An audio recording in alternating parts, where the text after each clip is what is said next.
എനിക്ക് തോന്നുന്നു ആളുകൾ ഏറ്റവും കൂടുതൽ കാത്തിരിക്കുകയാണ് ലോകിയുടെ ആരാണ് VFX ചെയ്തത്.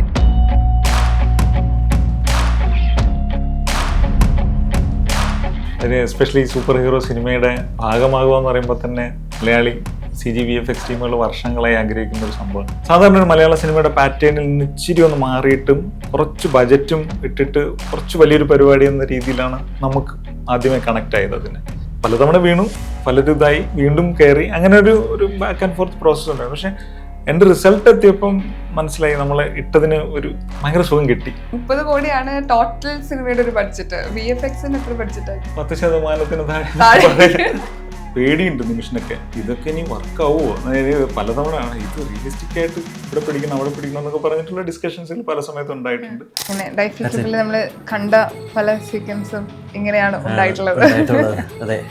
സിനിമയിലെ ഏറ്റവും എല്ലാവരും ഭയങ്കരമായിട്ട് തിയേറ്ററിൽ ഇരുന്ന് ഭയങ്കര ക്രൂഷ്യലായിട്ട് കണ്ടൊരു സീൻ കൂടിയാണ് അത്. ഇങ്ങനെ മേക്ക് ചെയ്ത് എത്ര സമയം എടുത്തു ശരിക്കും? ബേസിക്കലി നമ്മൾ ആദ്യം ഇതിൻ്റെ ഇമേജസ് എടുക്കും, പിന്നെ അതിനെ മോഡൽ ചെയ്യുന്നു, അത് കഴിഞ്ഞ് അതിനകത്ത് ഫർ അങ്ങനത്തെ കാര്യങ്ങളൊക്കെ ആഡ് ചെയ്യുന്നു, പിന്നെ അതിന് വേണ്ട കുറച്ച് റിഗുകൾ അതൊക്കെ ആഡ് ചെയ്ത് പിന്നെ അതിന് ആനിമേഷൻ പ്രോസസ്സിലോട്ട് പോകും. Lighting is same like the lighting process in a movie. Once light is done, അതിന് വേണ്ട മൂഡ് ലൈറ്റ് ചെയ്യുന്നു, പിന്നെ അതിന് വേണ്ട എഫക്ട്സ് കാര്യങ്ങൾ ആഡ് ചെയ്യുന്നു, and it's been same like A movie. ഇതിൽ ടൈഗർ കുറച്ച് ചാലഞ്ചിങ് ആയിരുന്നു, ആസ് വെൽ ആസ് അതിനകത്തുള്ള ബാക്കി എല്ലാ ക്യാരക്ടേഴ്സും ടഫ് തന്നെയായിരുന്നു. ആൻഡ് നമ്മൾ കുറച്ച് ഡിസ്കവറി അതുപോലത്തെ ചാനൽസിൽ നിന്നൊക്കെ റെഫറൻസ് എടുത്ത് ഇതിൻ്റെ മൂവ്മെൻ്റ് ഒക്കെ പഠിച്ചിട്ട് വേണം ഇത് ചെയ്യാൻ. അവിടെ ബ്രാഞ്ച് കാര്യങ്ങളൊന്നുമില്ല. നമ്മൾ അവിടെ പോയി അതിൻ്റെ ഫോട്ടോസ് എടുത്തു, ഈ കുറേ മരങ്ങളൊക്കെ സ്കാൻ ചെയ്തെടുത്തു, എന്നിട്ട് അത് നേരെ 3D കിട്ടി അതിൻ്റെ വേണ്ട ആക്ടിങ് കാര്യങ്ങൾ കൊടുത്തു. കാരണം ഇതിൻ്റെ അനിമൽസിനെ ഹാം ചെയ്യാണ്ട് ചെയ്യേണ്ട ഒരു ഇതുണ്ടല്ലോ, അപ്പം ഒരു അനിമലിനെ കൊണ്ടുവന്ന് അവിടെ ഷൂട്ട് ചെയ്യാന്ന് പറഞ്ഞാൽ ടഫാണ്. സിനിമ കാണുന്ന പല കാര്യങ്ങളും CG ആയിരുന്നു. അതെ, ലവ്ലി ടോട്ടൽ ഡിഫറെൻറ്റ് എക്സ്പീരിയൻസ് ആയിരുന്നു. ഫസ്റ്റ് ഓഫ് ഓൾ അവിടെ ക്യാരക്ടർ ഇല്ല, അപ്പം അത് ആക്ടേഴ്സ് ആസ് വെൽ ഞങ്ങൾക്കും അത് ചാലഞ്ചിങ് ആയിരുന്നു. ഇതൊരു മാക്രോ ലെവലിൽ പോകണം കേട്ടോ. പിന്നെ അത് നോക്കിക്കഴിഞ്ഞാൽ ഈ മാത്യു നല്ലപോലെ അതിനകത്ത് അസ്യൂം ചെയ്തിട്ടാണ് ചെയ്തത്. കുറച്ചുകൂടെ എളുപ്പമായി. ഏകദേശം എത്ര സമയം എടുത്തു ഇത് ആക്ച്വലി ഒരു 3-4 പേര് ഇരുന്ന് 1 ഇയറിൽ ചെയ്തതാ. അങ്ങനെ ആദ്യ പടവും കൂടെ ആയിരുന്നു. അതെ അതാണ് ഒരു വലിയൊരു ക്യാരക്ടർ ഫുൾ ടൈം കാണുകയും വേണം. അതെ.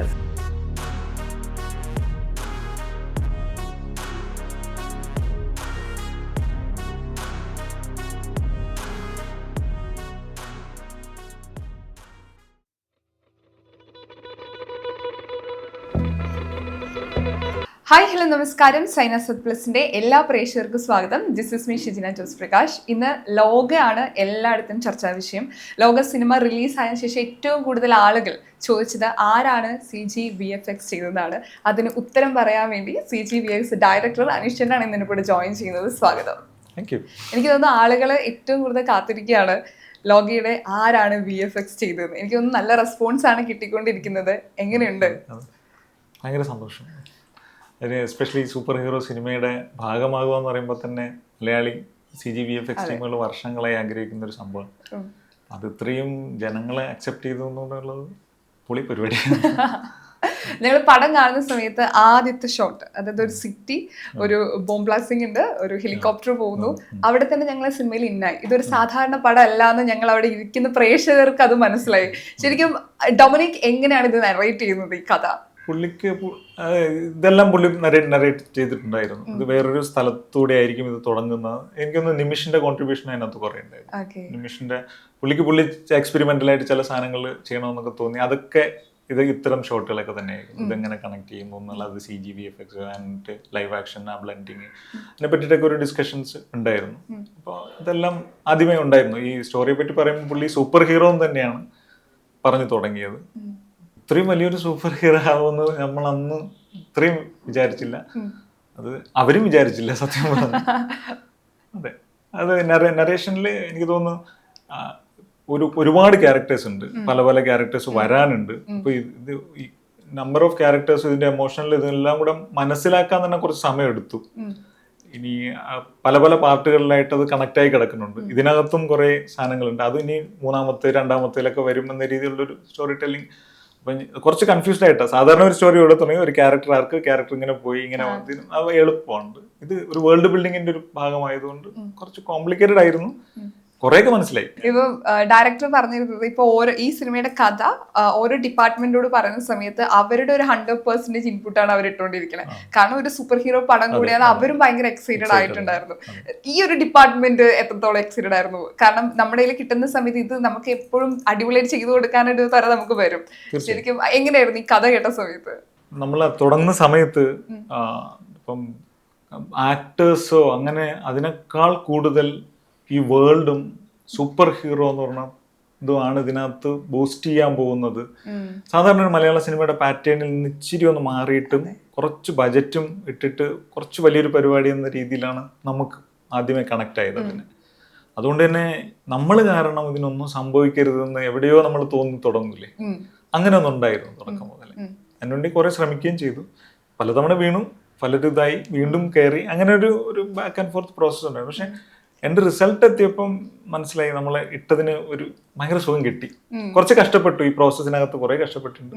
പക്ഷെ ഭയങ്കര കൺവിൻസിങ് ആയിരുന്നു ഈ എൻഡ് റിസൾട്ട്. ഇത് അല്ല, എനിക്ക് തോന്നുന്നു ഇനി അങ്ങോട്ട് CG VFX ലോകയ്ക്ക് ശേഷവും മുമ്പ് എന്നൊക്കെ പറയുന്ന പോലത്തെ ഒരു ഓഡിയൻസ് അക്സെപ്റ്റൻസ് കണ്ടു. അത് ഭയങ്കര നന്നായിട്ടുണ്ട്. ലോകം 3ാമത്തെ പടമാണ്. ഇതിനു മുമ്പ് 2 പടങ്ങൾ ചെയ്തിട്ടുണ്ട്. ആൻഡ് നമ്മളെപ്പോഴും നമുക്ക് കിട്ടുന്ന സാധനം അല്ലെങ്കിൽ ചെയ്തു വെച്ച കാര്യം നിങ്ങൾക്ക് ഒരു ഐഡിയ ഉണ്ടാവും. പക്ഷെ ബിഗ് സ്ക്രീനിൽ കാണുന്ന സമയത്ത് നമ്മൾ ചെയ്ത കാര്യങ്ങൾ തന്നെയാണ്. പക്ഷെ അവിടെ നേരിട്ട് കാണുകയും ആളുകളുടെ ഒരു റെസ്പോൺസും കൂടെ വരുന്ന സമയത്ത് അത് ഭയങ്കരമായിട്ട് നിങ്ങൾ എൻജോയ് ചെയ്യുന്നുണ്ടാവും. തിയേറ്ററിൽ കാണുന്ന സമയത്ത് എങ്ങനെയായിരുന്നു നിങ്ങളുടെ ഒരു ടീമിന്റെ ഒരു റെസ്പോൺസ്? അല്ല, ഇത് നമ്മൾ ചെയ്യുന്ന സമയത്ത് മ്യൂസിക്കും മിക്സും കഴിയുമ്പോൾ പിന്നെ DIയും കൂടെ കഴിയുമ്പോൾ ഇത് ലിഫ്റ്റ് ആവും സാധാരണ സിനിമ. അപ്പൊ നമ്മൾ കാണുന്നത് കുറച്ചുകൂടെ തണുത്ത ഒരു പേസിലായിരിക്കും സിനിമ കണ്ടുപോകുന്നത്.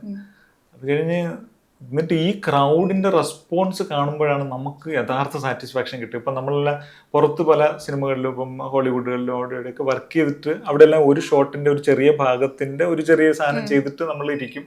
ആ തിയേറ്ററിൽ വന്ന് കാണുമ്പോൾ നമുക്കെന്തോ അതിന്റെ പലപ്പോഴും തിയേറ്ററിൽ ഇവിടെ വരാറില്ല.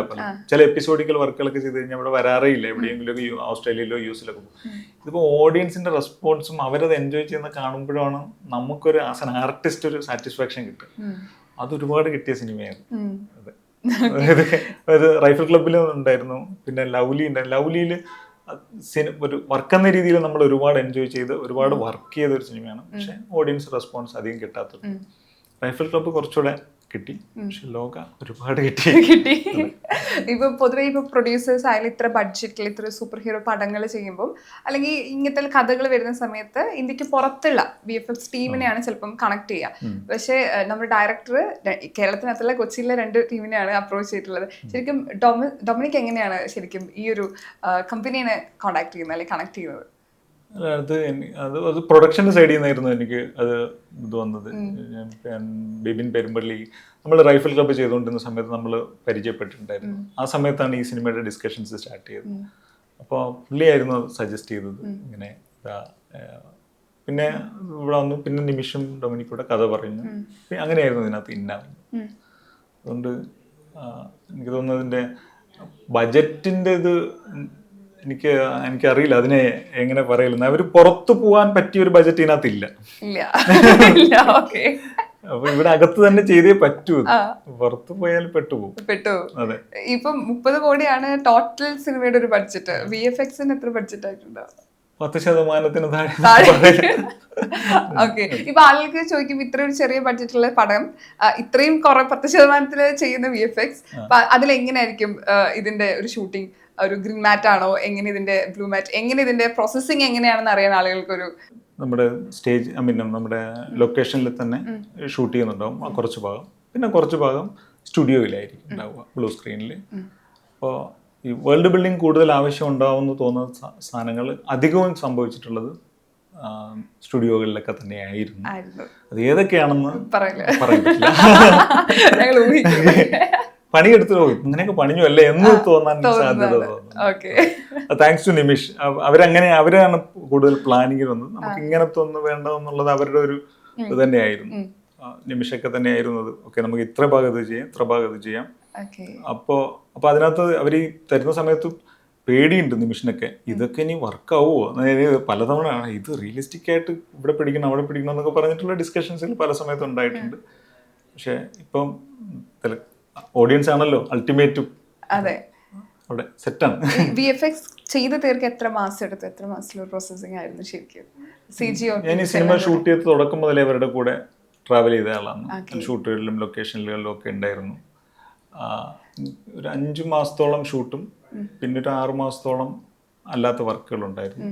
അത് പിന്നെ നമ്മുടെ ഒരു ഫൈൻ പീക്ക് വർക്ക് ചെയ്യാൻ പറ്റിയത് എനിക്ക് തോന്നുന്നു ഒരു അവസാനത്തെ ഒരു 1-2 മാസമായിരുന്നു മെയിൻ വർക്ക് മുഴുവനായിട്ടൊന്ന് വൈൻഡപ്പ് ചെയ്ത് ഒന്ന് ചെയ്യുന്നൊരു സ്ഥലത്തേക്ക് എത്തിയത്. അപ്പോഴത്തേക്ക് എഡിറ്റ് ലോക്കും ഇങ്ങനത്തെ കുറെ പരിപാടിയൊക്കെ ഉണ്ട്. ഒരു അവസാനത്തെ 2 മാസമായിരുന്നു നമ്മുടെ മെയിൻ പരിപാടികൾ ഇൻവോൾവ് ആയിട്ടുള്ളത്. ഓക്കെ, ഇപ്പൊ ഒത്തിരി കാര്യങ്ങൾ ചെയ്തിട്ടുണ്ട് പടത്തിൽ, നമ്മൾ അറിയാത്ത കാര്യങ്ങൾ ഉൾപ്പെടെ ഇരിക്കുന്നതാണ് നല്ലത്. അപ്പോഴേ നമുക്ക് സന്തോഷിക്കാം. നമ്മുടെ ഒരു ഇതാ CGVFXന്റെ സമയത്തോളം ആരും അറിയാൻ പാടില്ല, പക്ഷെ ചെയ്തു എന്നും പറയാൻ പാടില്ല. അപ്പൊ തന്നെ നമുക്കവിടെ നമ്മൾ പ്രസക്തി ഇതിലുണ്ടാവില്ല, ഫ്രെയിമിലേ ഉണ്ടാവില്ല. എന്നിട്ട് ഇതെല്ലാം ഈ മെയിൻ ആഘോഷങ്ങൾ നടക്കുമ്പോഴും നമുക്ക് പുറത്ത് പറയാൻ പറ്റില്ല. ഇതെല്ലാം കഴിഞ്ഞിട്ട് പുതിയ സിനിമകൾ വന്ന് ആൾക്കാർ പുതിയതിലേക്ക് മാറുമ്പോൾ നമ്മൾ നമ്മുടെ ഒരു ബ്രേക്ക് ഡൗൺ ഇതൊക്കെ ഞങ്ങൾ ചെയ്തതാണ്.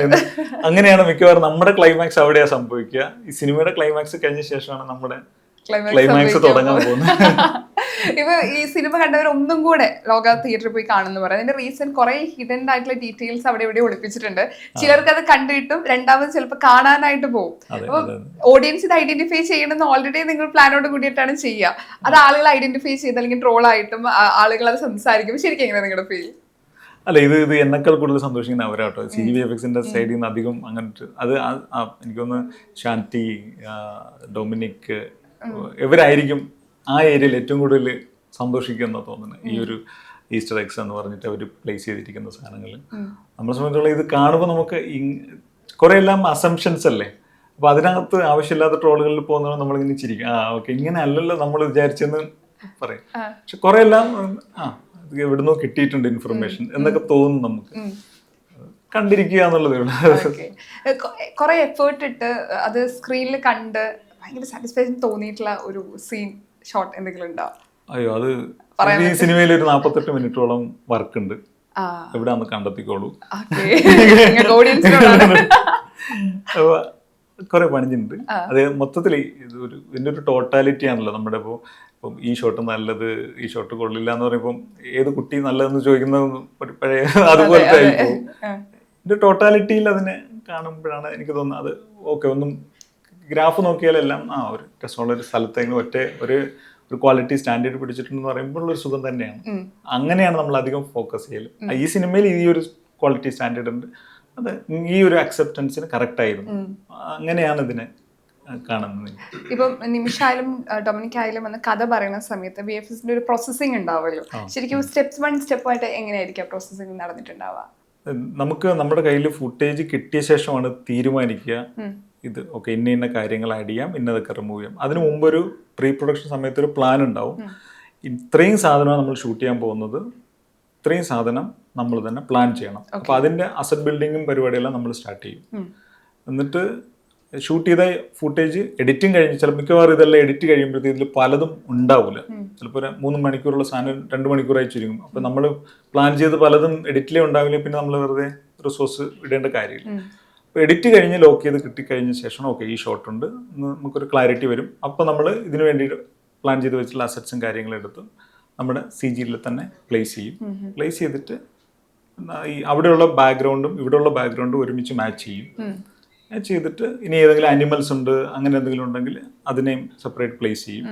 അതും 3Dയിൽ തന്നെ ഉണ്ടാക്കി അതിന് അതിൻ്റെ എന്ത് ഡീറ്റെയിൽസ് കാര്യങ്ങളെല്ലാം നോക്കി മാക്സിമം റിയലിസ്റ്റിക്കലി എന്തൊക്കെയാണോ ഒരു മനുഷ്യൻ്റെ കണ്ണ് കാണുന്നത് അത് ദൈവപടി തന്നെ നോക്കി എന്നിട്ട് അതിനെ ലൈറ്റ് ചെയ്ത് ഇതിനെ കോമ്പോസിറ്റ് ചെയ്യും.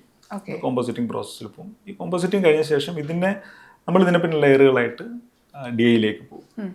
DIയിലാണ് കളർ ഇൻ്റഗ്രേഷൻ ചെയ്ത് അത് ഫൈനൽ നമ്മൾ ഇന്ന് തിയേറ്ററിൽ കാണുന്ന അവസ്ഥയിലേക്ക് എത്തിക്കുന്നു.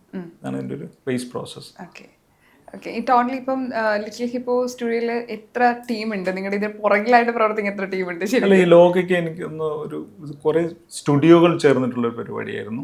അപ്പം ലിറ്റിൽ ഹിപ്പോ ആയിരുന്നു ഇതിനെ മെയിൻലി തുടക്കം മുതലേ ഉണ്ടായിരുന്നെങ്കിൽ കൂടി നമ്മുടെ സഹായിക്കാൻ നമുക്കൊരു പർട്ടിക്കുലർ സീക്വൻസ് ചെയ്യാനായിട്ട് അതിനുള്ള എക്സ്പെർട്ടായ ആൾക്കാരെ ഞങ്ങൾക്കറിയാം. അപ്പോൾ അങ്ങനെ ഇപ്പോൾ കുക്കി എഫക്ട്സ്, ടീം VFX, പിന്നെ ഇങ്സ്പയർ, പിന്നെ റെഡ് ഷിഫ്റ്റ്, പിന്നെ വിക്ടോറിയൽ അവസാനമായപ്പോൾ അവരും ജോയിൻ ചെയ്ത്.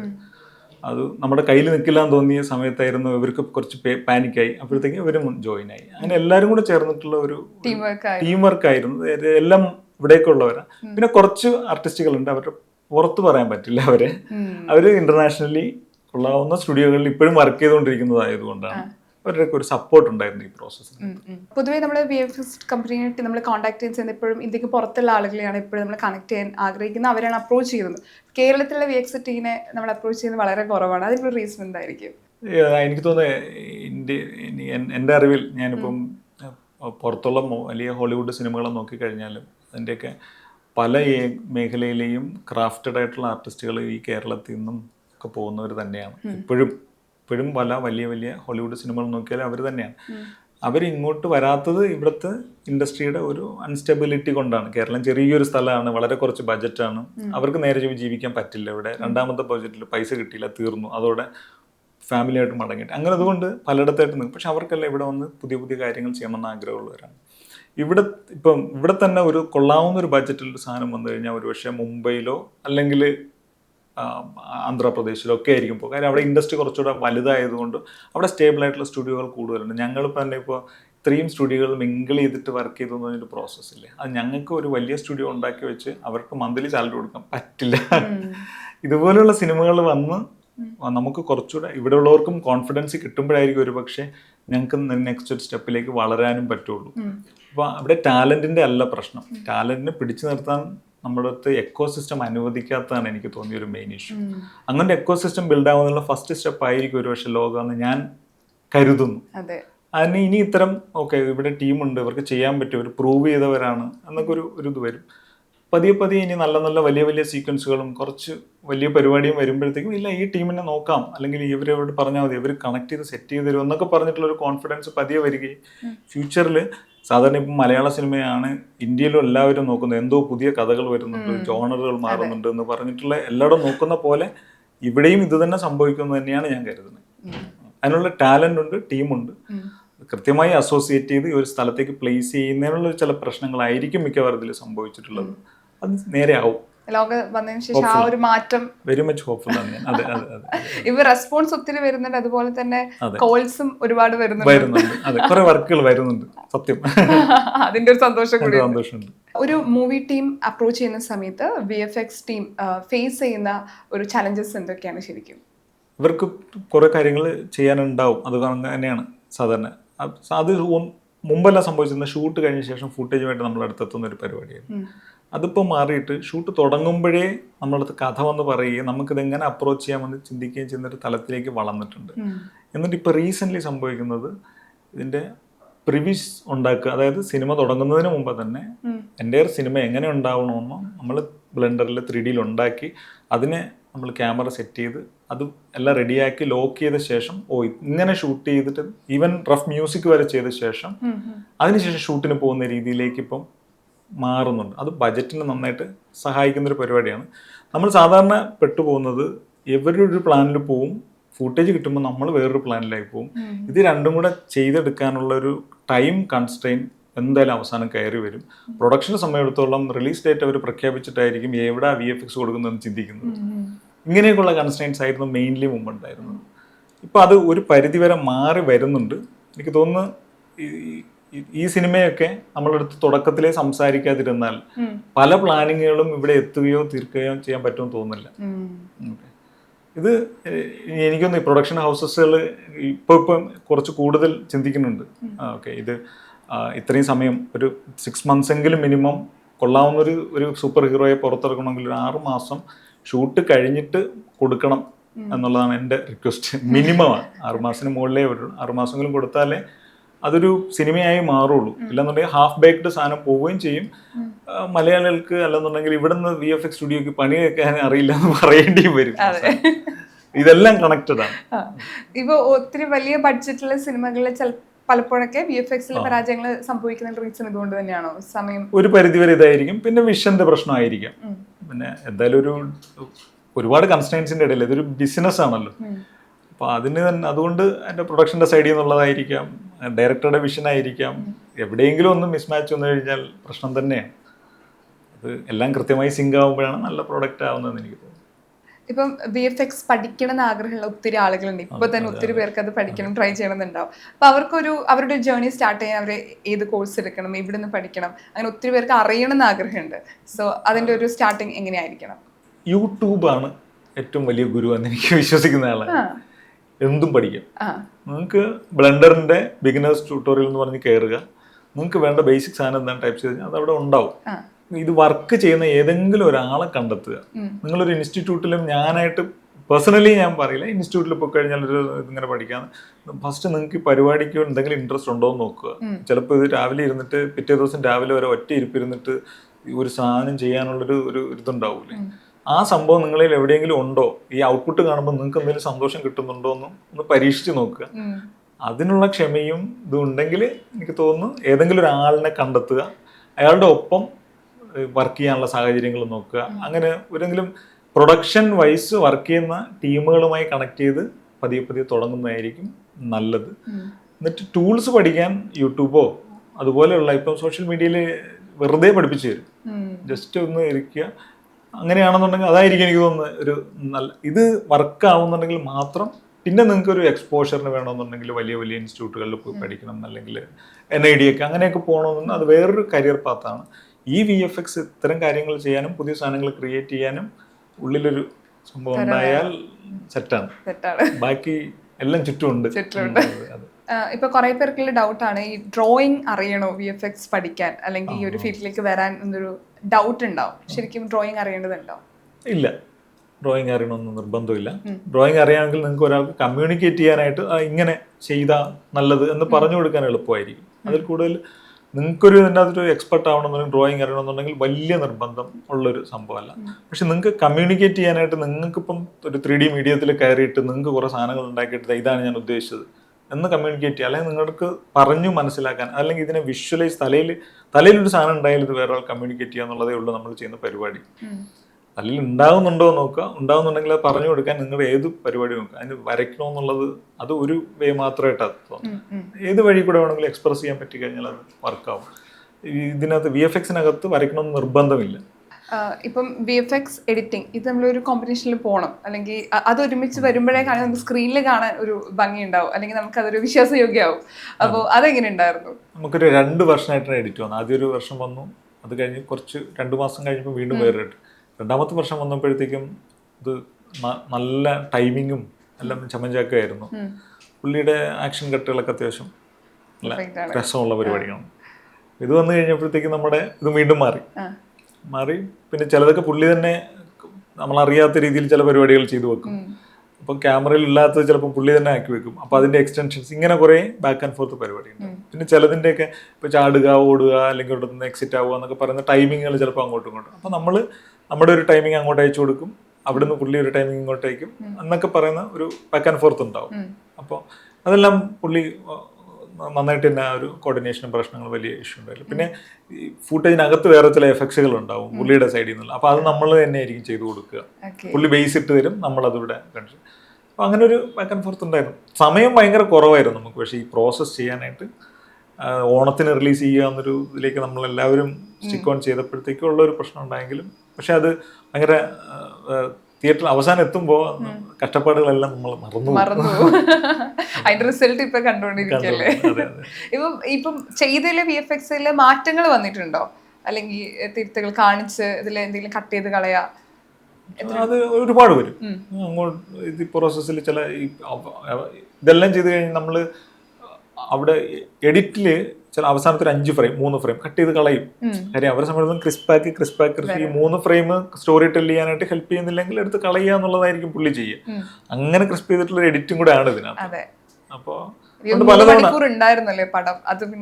അപ്പൊ അങ്ങനെ ഞാൻ ഒരു കുറച്ചുകൂടി നീളം ഉണ്ടായിരുന്നു, കുറച്ച് ഇവിടെ എത്തിച്ചതാണ്. അപ്പൊ ആ പ്രോസസ്സിൽ ഒരു ഫ്രെയിം വേണ്ടെങ്കിൽ വേണ്ട, അങ്ങനത്തെ ഒരു എഡിറ്റ് പ്രോസസ്സാണ് എനിക്ക് ഫീൽ ചെയ്തത്. അത് അത് അതിന്റെ റിസൾട്ട് കാണാനുണ്ട് എന്നാണ് ഞാൻ കരുതുന്നത്. ഇപ്പം VFX-ൽ ഓരോ വർഷങ്ങൾ കഴിയുമ്പോൾ മാറ്റങ്ങൾ വരുന്നുണ്ട്, അല്ലെങ്കിൽ മാറ്റങ്ങൾ വരണം എന്ന് ആഗ്രഹിക്കുന്നുണ്ട്. അപ്പം VFX-ന്റെ അടുത്തൊരു സ്റ്റെപ്പ് എന്നോളം എന്തൊക്കെ മാറ്റങ്ങളായിരിക്കും?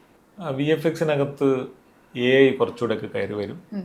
ഇതിൻ്റെ പല പ്രോസസ്സിലും AI വഴി കുറച്ചുകൂടെ പണി എളുപ്പമാവുന്ന രീതിയിലാവും. അപ്പോൾ നമ്മുടെ റിസോഴ്സ് കുറച്ചുകൂടെ ക്രിയേറ്റീവായ പ്രോസസ്സിനകത്ത് ഉപയോഗിക്കാൻ പറ്റുമെന്ന് തന്നെയാണ് ഞാൻ കരുതുന്നത്. അത് നല്ല പോസിറ്റീവായിട്ടാണ് ഞാൻ കാണുന്നത്. അപ്പോൾ ചെറിയ ടീമുകൾക്ക് വലിയ വലിയ സിനിമകളിൽ വന്നാൽ പേടിക്കാതെ തന്നെ എടുത്തിട്ട് മാനേജ് ചെയ്യാവുന്ന രീതിയിലേക്ക് കാര്യങ്ങൾ കുറച്ചുകൂടെ കൺവിൻസിങ് ആയിട്ട് വരും.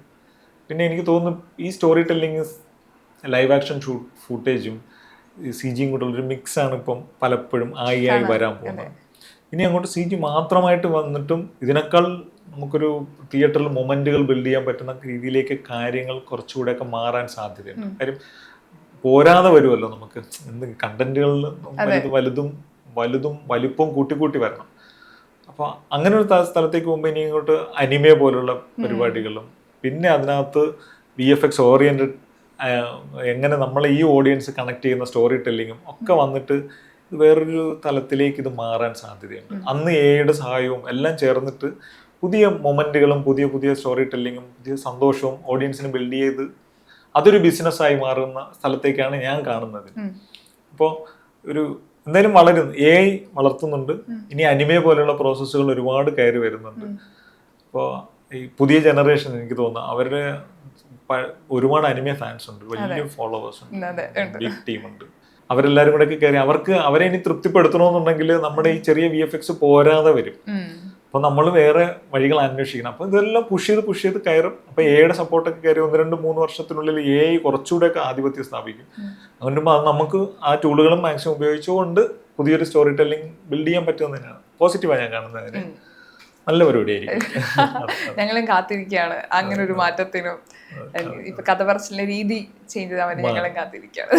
നമുക്ക് ഏതെങ്കിലും പടത്തിന്റെ ഒരു ബ്രേക്ക് ഡൗൺ കാണിക്കാൻ പറ്റുമോ? വിഷ്വൽ കാണാൻ ആഗ്രഹമുണ്ട്. ഷുവർ. റൈഫിൾ ക്ലബിന്റെ കുറച്ച് ഷോർട്സ് ഉണ്ട്, അപ്പോൾ അതിന്റെ ഒരു പ്രോസസ്സും നമുക്ക് കാണിക്കാം. റൈഫിൾ ക്ലബിന്റെ ബ്രേക്ക് ഡൗൺ നമുക്ക് കാണിച്ചു തരാൻ വേണ്ടി പോകുന്നത് VFX സൂപ്പർവൈസർ സാം ചേട്ടനാണ്. ചേട്ടാ കണ്ടാലോ? തീർച്ചയായും. ഓക്കെ. ഇതിൽ ഒരുപാട് ആനിമൽ ക്യാരക്ടേഴ്സ് ഉണ്ടായിരുന്നു. അതായിരുന്നു ചാലഞ്ച് ആസ് വെൽ. സോ അപ്പോൾ ഒന്നിനെ നമ്മൾ റിയൽ ഷൂട്ടിൽ കൊണ്ടുവരാൻ പാടായിരുന്നു. സോ മെയിൻ ചാലഞ്ച് അതായിരുന്നു ഫിലിമിൽ. ഇതിനു വേണ്ടിയിട്ട് നമ്മൾ ഇതിൻ്റെ ഇമേജസ് കുറച്ച് കാര്യങ്ങളൊക്കെ ക്യാപ്ചർ ചെയ്തു. പിന്നെ അതേപോലെ മോഡൽ ചെയ്തു. പിന്നെ ഡയറക്ടറിന് വേണ്ട ലെവലിൽ അതിനെ ആക്ടിങ് ആക്കി എടുത്തു. അതായിരുന്നു ഇതിൽ മെയിൻ പ്രോസസ്സ് ചെയ്തത്. സിനിമയിലെ ഏറ്റവും എല്ലാവരും ഭയങ്കരമായിട്ട് തിയേറ്ററിൽ ഇരുന്ന് ഭയങ്കര ക്രൂഷ്യലായിട്ട് കണ്ടൊരു സീൻ കൂടിയാണ് അത്. ഇങ്ങനെ മേക്ക് എടുക്കാൻ എത്ര സമയം എടുത്തു ശരിക്കും? ഇത് ആക്ച്വലി ഇതൊരു 2-3 മാസത്തിനുള്ളിലാണ് ചെയ്തത്. ഡെഡ് ലൈൻ വളരെ ടൈറ്റായിരുന്നു. അപ്പം വിത്തിൻ ടൈമിൽ പറ്റിയ ലെവലിലാണ് ഞങ്ങൾ ചെയ്തിരുന്നത്, ക്വാളിറ്റി ഒട്ടും നഷ്ടപ്പെടാതെ. ഇപ്പം ഏറ്റവും കൂടുതൽ ആനിമൽസിന് നമുക്ക് കാണാം VFX ചെയ്തത്. അപ്പം എങ്ങനെയാണ് പ്രോസസ്സിങ് എങ്ങനെയാണ് ശരിക്കും? ഓക്കെ. സോ ബേസിക്കലി നമ്മളിതിനെ ആദ്യം ഇതിൻ്റെ ഇമേജസ് എടുക്കും. പിന്നെ ചിലതൊക്കെ സ്കാൻ ചെയ്തിരുന്നു. പിന്നെ അതിനെ മോഡൽ ചെയ്യുന്നു. അത് കഴിഞ്ഞ് അതിനകത്ത് ഫർ അങ്ങനത്തെ കാര്യങ്ങളൊക്കെ ആഡ് ചെയ്യുന്നു. പിന്നെ അതിന് വേണ്ട കുറച്ച് റിഗുകൾ അതൊക്കെ ആഡ് ചെയ്ത് പിന്നെ അതിന് ആനിമേഷൻ പ്രോസസ്സിലോട്ട് പോകും. കൂടെ പാരലൽ ടെക്സ്ചറിങ്ങും. അങ്ങനെ വൺസ് ആനിമേറ്റേഴ്സാണ് ഇതിൻ്റെ ശരിക്കും ലൈഫ് കൊണ്ടുവരുന്നത്. ആക്ടിങ് കാര്യങ്ങളൊക്കെ കൊണ്ടുവരും. ഡയറക്ടർ വൺസ് അതിൻ്റെ സാധനങ്ങൾ അപ്രൂവ് ചെയ്ത് കഴിയുമ്പോൾ it's going to be lighting is same like the lighting process in the movie. പിന്നെ വൺസ് ലൈറ്റ് ഇസ് ഡൺ അതിന് വേണ്ട മൂഡ് ലൈറ്റ് ചെയ്യുന്നു. പിന്നെ അതിന് വേണ്ട എഫക്ട്സ് കാര്യങ്ങൾ ആഡ് ചെയ്യുന്നു. And it's been same like A movie. ഏറ്റവും കൂടുതൽ ഇപ്പോൾ ഒത്തിരി ആനിമലിനെ കാണുന്നതുകൊണ്ട് ഏറ്റവും കൂടുതൽ ബുദ്ധിമുട്ടായിട്ട് ചെയ്യാൻ ടൈം എടുത്ത് ചെയ്തത് ഏത് ആനിമലായിരുന്നു? ഇതിൽ ടൈഗർ കുറച്ച് ചാലഞ്ചിങ് ആയിരുന്നു. ആസ് വെൽ ആസ് അതിനകത്തുള്ള ബാക്കി എല്ലാ ക്യാരക്ടേഴ്സും ടഫ് തന്നെയായിരുന്നു. ആൻഡ് നമ്മൾ കുറച്ച് ഡിസ്കവറി അതുപോലത്തെ ചാനൽസിൽ നിന്നൊക്കെ റെഫറൻസ് എടുത്ത് ഇതിൻ്റെ മൂവ്മെൻ്റ് ഒക്കെ പഠിച്ചിട്ട് വേണം ഇത് ചെയ്യാൻ. ബിൽഡിങ്സ് എല്ലാം ക്രിയേറ്റ് ചെയ്ത് പോയതാണ്. അവിടെ ബിൽഡിങ്സ് ഒന്നുമില്ല. അപ്പോൾ അത് നമ്മളതിൻ്റെ ഇമേജസ് എടുത്തു. പിന്നെ അതിൽ പ്ലേസ് ചെയ്തു. ഇപ്പോൾ ഇത് നോക്കി കഴിഞ്ഞാൽ ഇതിനകത്ത് അപ്പോൾ ഇതിൻ്റെ ക്യാരക്ടേഴ്സിനെ നമ്മൾ ആ ഇമേജിൽ ഈ സ്റ്റോണും ഒക്കെ 3D ഉണ്ടാക്കി എടുത്തിട്ട് അതിനെ ഇൻട്രാക്ട് ചെയ്യുന്ന പോലെ ആക്ട് ചെയ്യിപ്പിച്ചു. അതാണ് ഈ സീനിൽ ചെയ്തിരിക്കുന്നത്. പിന്നെ ഈ ചലഞ്ചിങ് ആയിട്ടുള്ള സാധനങ്ങൾ ഇത് കണ്ടോ, ഇതിൻ്റെ സ്റ്റോൺസിൻ്റെ പ്ലേസ്മെൻറ്റ്സ് നോക്കി കഴിഞ്ഞാൽ ഇവിടെ ഫർ നമുക്ക് കാണാം, ഡീറ്റെയിൽസ് ഉണ്ട്. പിന്നെ അതിൻ്റെ ആക്ടിങ്സ് അതുപോലത്തെ കാര്യങ്ങൾ. അതാണ് ഒരു സാധനം ചെയ്തത്. പിന്നെ മങ്കീസ് വരുമ്പോൾ അവിടെ ബ്രാഞ്ച് കാര്യങ്ങളൊന്നുമില്ല. നമ്മൾ അവിടെ പോയി അതിൻ്റെ ഫോട്ടോസ് എടുത്തു, ഈ കുറേ മരങ്ങളൊക്കെ സ്കാൻ ചെയ്തെടുത്തു, എന്നിട്ട് അത് നേരെ 3D കയറ്റി അതിൻ്റെ വേണ്ട ആക്ടിങ് കാര്യങ്ങൾ കൊടുത്തു. Then it's been the same process. അതിനെ കോംബ് ചെയ്തു അതിൻ്റെ ഇതിലോട്ട് വന്നു. പിന്നെ ഈ ഡോഗ് നമ്മുടെ സിനിമയിൽ ഓൾറെഡി ഡോഗ് ഉണ്ടല്ലോ, അപ്പം ഈ ഒരു പോർഷൻ തൊട്ടാണോ CG ആഡ്? സിനിമയിൽ കാണുന്ന പല ഡോഗും ആക്ഷനിലുള്ളതെല്ലാം നമ്മൾ ക്രിയേറ്റ് ചെയ്തതാ. ഓക്കെ. അപ്പം അത് അതിനെ സ്കാൻ ചെയ്തിരുന്നു, 2 ഡോഗ് ഉണ്ടായിരുന്നു. അപ്പം അവിടെ കൊണ്ടുവരാൻ കുറച്ച് ബുദ്ധിമുട്ടുണ്ട്. അപ്പം അതിനെ സ്കാൻ ചെയ്തു, 360 സ്കാൻ ചെയ്തെടുത്തു. പിന്നെ അതിന് അവിടെ കുറേ മരങ്ങളും ബാക്കി ബിൽഡിംഗ് ഒക്കെ ഉണ്ടായിരുന്നു. അപ്പോൾ അതെല്ലാം സ്കാൻ ചെയ്തെടുത്ത് നമ്മൾ 3D സോഫ്റ്റ്വെയർസിലോട്ട് ബ്ലെൻഡറിലാണ് യൂസ് ചെയ്തിരിക്കുന്നത്. ബ്ലെൻഡർ പോലത്തെ സോഫ്റ്റ്വെയർ യൂസ് ചെയ്ത് ഇത് ക്രിയേറ്റ് ചെയ്തു. പിന്നെ അതിൻ്റെ സെയിം പ്രോസസ്സ്, ലൈറ്റിങ് എല്ലാം ചെയ്തു. മൂവിയിൽ ചെയ്യുന്ന അതേ ലൈറ്റിങ് കാര്യങ്ങളൊക്കെ തന്നെ ഇതിലും ചെയ്തു. ആക്ടിങ്ങിന് ആനിമേറ്റേഴ്സ് വെച്ച് അവരെ ഡോഗിന് ഓരോ ഫ്രെയിം ആനിമേറ്റ് ചെയ്ത് ഈ പ്രോസസ്സിലോട്ടാക്കി. സിനിമ കാണുന്ന പല ഡോഗുകളും CG ആയിരുന്നു. അതെ. ഇതിൻ്റെ ഒരു ഡോഗ് ശരിക്കും നമ്മളിപ്പോൾ അവിടെ കിടക്കുന്ന ഡോഗും നിൽക്കുന്ന ഡോഗും 2 നമ്മൾ ക്രിയേറ്റ് ചെയ്തതാണ്. കാരണം ഇത് അനിമൽസിനെ ഹാം ചെയ്യാണ്ട് ചെയ്യേണ്ട ഒരു ഇതുണ്ടല്ലോ. അപ്പം ഒരു അനിമലിനെ കൊണ്ടുവന്ന് അവിടെ ഷൂട്ട് ചെയ്യാന്ന് പറഞ്ഞാൽ ടഫാണ്. ഓഫ് കോഴ്സ് എല്ലാ മൂവി മേക്കേഴ്സും ഫേസ് ചെയ്യുന്ന പ്രോബ്ലം. പിന്നെ അത് റിയലിസ്റ്റിക്കലി കൊണ്ടുവരാൻ വേണ്ടിയിട്ടും അടുത്ത ചലഞ്ച്. ആ ചലഞ്ച് ഞങ്ങൾ ഏറ്റെടുത്തു, ഭംഗിയായിട്ട് ചെയ്തു. പിന്നെ ഉള്ളത് ടൈഗർ സീക്വൻസ്. അപ്പോൾ ഇത് എനിക്ക് കൂട്ടത്തിൽ ഏറ്റവും കൂടുതൽ ചലഞ്ചിങ് ആയത് ടൈഗർ ആയിരുന്നു. കാരണം ഇതിൻ്റെ മസിൽ മൂവ്മെന്റ്സ്, പിന്നെ ഇതെങ്ങനെ അതിനെ അറ്റാക്ക് ചെയ്യും അതെല്ലാം നമ്മൾ അസ്യൂം ചെയ്യണം. പിന്നെ സോഫാർ ലൈക്ക് ഇവിടെ അവിടെ ഞങ്ങൾ പോയി കുറേ ട്രീസും അവിടെയുള്ള ഏരിയസ് എല്ലാം ഫോട്ടോസ് എടുത്തു. പിന്നെ 3D സ്കാൻ ചെയ്തു, എല്ലാം സ്കാൻ ചെയ്ത് അപ്പം നമ്മുടെ സ്ക്രീനിൽ നിന്ന് നമ്മുടെ കമ്പ്യൂട്ടറിലോട്ട് ഇതായി. ഇപ്പോൾ 3D പ്ലേസ്മെൻറ്റ്സ് ഒക്കെ എക്സാക്ട്ലി അതേ സാധനം കിട്ടി. സോ അവിടുന്ന് നമ്മൾ ഇതിനെ വെച്ചിട്ട് ഈ മോഡൽസ് യൂസ് ചെയ്ത് ആക്ട് ചെയ്യിപ്പിച്ചെടുത്തു. പിന്നെ ഗൺ ഷൂട്ട്സ്, അതിനകത്ത് മസിൽ ഫ്ലാഷസ്, ഈ ഗൺ അനുസരിച്ചിട്ട് യൂസ് ചെയ്യുന്ന ഗൺ അനുസരിച്ചിട്ടുള്ള ഫ്ലാഷസ്, ബ്ലഡ്, അതെല്ലാം VFX ക്രിയേഷൻ ചെയ്തതാണ്. നമ്മൾ കണ്ട പല സീക്വൻസും ഇങ്ങനെയാണ് ഉണ്ടായിട്ടുള്ളത്. അതെ. ഈ 2 പടങ്ങൾ മാത്രമല്ല, ലവ്ലിയും കൂടെ ചെയ്തിട്ടുണ്ട്. ലവ്ലിയുടെ ഒരു ബ്രേക്ക് ഡൗൺ കൂടെ നമുക്കൊന്ന് കാണാം. അതെ. ലവ്ലി ടോട്ടൽ ഡിഫറെൻ്റ് എക്സ്പീരിയൻസ് ആയിരുന്നു. ഫസ്റ്റ് ഓഫ് ഓൾ അവിടെ ക്യാരക്ടർ ഇല്ല. അപ്പം അത് ആക്ടേഴ്സ് ആസ് വെൽ ഞങ്ങൾക്കും അത് ഒരു ചാലഞ്ചിങ് ആയിരുന്നു. ഇതൊരു മാക്രോ ലെവലിൽ പോകണമല്ലോ.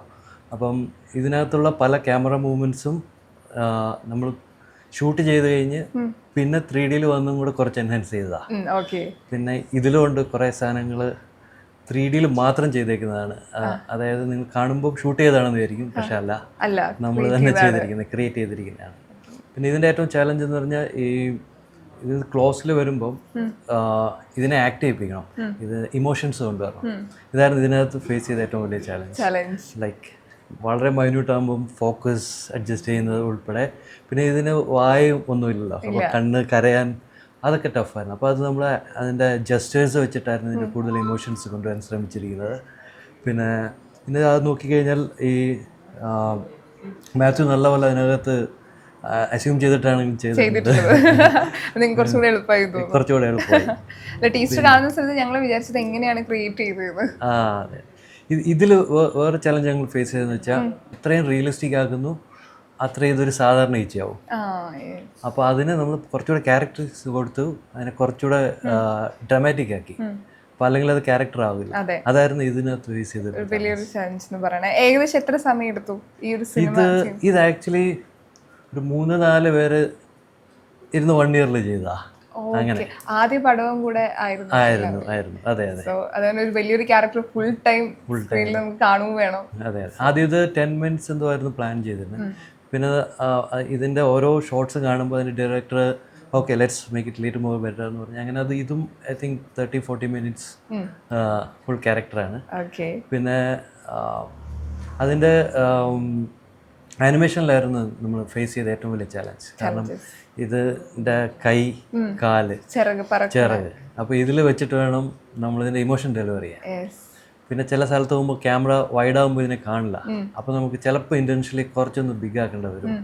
പിന്നെ ക്യാരക്ടറുമായിട്ട് ഇൻറ്റാക്ട് ചെയ്യുമ്പോൾ അതിൻ്റെ അതേ ഇമോഷൻ ഇപ്പുറത്തോട്ട് കോപ്പ് ചെയ്യും. വരണം. ഉണ്ണിമായ ഇതിനകത്തൊരു നല്ല കോൺട്രിബ്യൂഷൻ ആയിരുന്നു. കാരണം ആളാണ് ഇതിൻ്റെ ക്യാരക്ടറായിട്ട് അഭിനയിച്ചിരിക്കുന്നത്. അപ്പോൾ ആളെല്ലാം സെറ്റിൽ ഉണ്ടായിരുന്നു. ആളുടെ ആക്ടിങ് ആണ് ഇതിനകത്ത് വന്നിരിക്കുന്നത്. അപ്പോൾ ഞങ്ങൾക്ക് ഈസി ആയിരുന്നു കുറച്ചുകൂടെ. ഓക്കെ. പിന്നെ അങ്ങനെ ഇപ്പൊ ഒരു 3 പടങ്ങളിലും അത്യാവശ്യം നമ്മളെ വിസ്മയിപ്പിക്കുന്ന അല്ലെങ്കിൽ ഞെട്ടിക്കുന്ന കാര്യങ്ങളാണ് ചെയ്തു വെച്ചിട്ടുള്ളത്. CG യിലാണെങ്കിലും VFX ലാണെങ്കിലും. ഇനി വരുന്ന പടങ്ങൾ ഏതെങ്കിലും ലോകക്ക് ശേഷം വരുന്ന കുറച്ചുകൂടെ ബിഗർ മൂവീസ് ഉണ്ട്, പേര് പറയാൻ പറ്റില്ല. പറ്റില്ല. പക്ഷേ ഇതിലും വലുതാണ് ഇനി വരാൻ പോകുന്നത്. Okay. And we have some IPs. അപ്പം ഫ്യൂച്ചർ അങ്ങനെ ആയിരിക്കും എന്ന് വിചാരിക്കുന്നു. ഞങ്ങൾ വെയിറ്റ് ചെയ്യാണ് കാണാൻ വേണ്ടി. തീർച്ചയായും.